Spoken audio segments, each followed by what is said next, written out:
আপনি যদি নিজের হাতে কিছু বানাতে যান, সেই জিনিসটা যদি একেবারে পারফেক্ট হয়, এর থেকে আনন্দের কিন্তু আর কিছু নেই। তেমনি আজকে আমি আপনাদের সাথে এমন একটা রেসিপি শেয়ার করব। দেখুন আমার নিজের হাতে বানানো ঘিটা কত সুন্দর এবং কি পারফেক্ট হয়েছিল, দেখেই কিন্তু খুব ভালো লাগে। তো আজকে আমি আপনাদের সাথে শেয়ার করব সকালের নাস্তা বা রাতের খাবার, আপনারা দুটোই খেতে পারবেন। তো দেখুন, প্রথমে আমি পরোটাটা বেলে নিয়েছি, তারপর এপিঠ ওপিঠ হালকা ছেঁকে 1 চামচ ঘি দিয়েছি। ঘিটা কিন্তু অনেক পারফেক্ট হয়েছে। আপনারা কিন্তু চাইলে এইভাবে বাসায় খুব সহজেই ঘিটা বানিয়ে নিতে পারবেন। আর ঘি ভাজা পরোটা, ডিম পোচ বা ডিম ভাজা বলেন, সেটা কিন্তু খুবই স্বাস্থ্যকর এবং কি অনেকটাই টেস্টি হয়। আপনারা যারা ডায়েটে থাকেন তাদের জন্য ঘি কিন্তু খুবই উপকার। আপনারা চাইলে এভাবে ডিম পোচ বা পরোটা এভাবে বানিয়ে খেতে পারেন সকালে বা রাতের খাবার হিসেবে।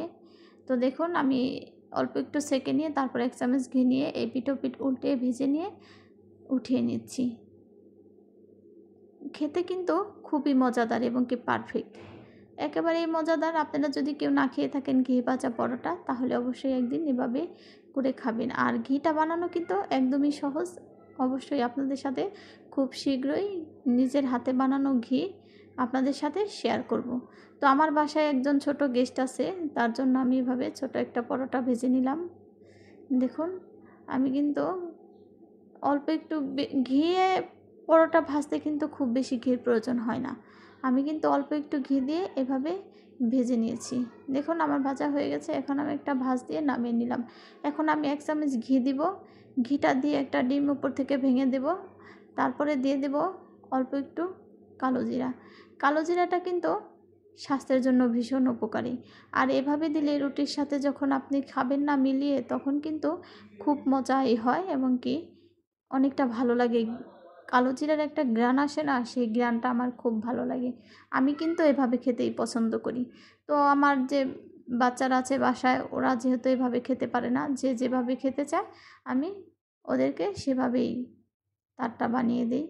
দেখুন আমি আর 1 চামচ ঘি দিয়ে তারপরে ডিমটা একটু ভেঙে লবণ দিয়ে তারপরে এপিঠ ওপিঠ ভেজে নিয়েছি।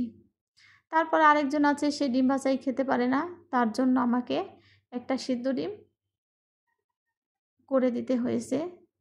আসলে মানুষ কম থাকলে যা হয় আর কি, একজন একটা খেতে চায়, পরিশ্রমী বেশি, ঝামেলা অনেকটা বেশি। তো খেতেও কিন্তু খুবই ভালো লাগে। দেখুন আমি যা যা প্লেট এভাবে সাজিয়ে দিচ্ছি। তো আমার ভিডিওটা আপনারা কে কোথা থেকে দেখতেছেন কমেন্টে জানাবেন। ইউটিউব থেকে দেখে থাকলে সাবস্ক্রাইব করবেন, ফেসবুক থেকে দেখে থাকলে ফলো দিয়ে পাশে থাকবেন, লাইক কমেন্ট করে পাশেই থাকবেন। কে কোথা থেকে দেখতেছেন কমেন্টে জানাবেন, যেন পরবর্তী ভিডিওতে আপনাদেরকে ধন্যবাদ দিতে পারি। দেখুন আমি আপনাদেরকে একটুখানি খেয়ে দেখাচ্ছি।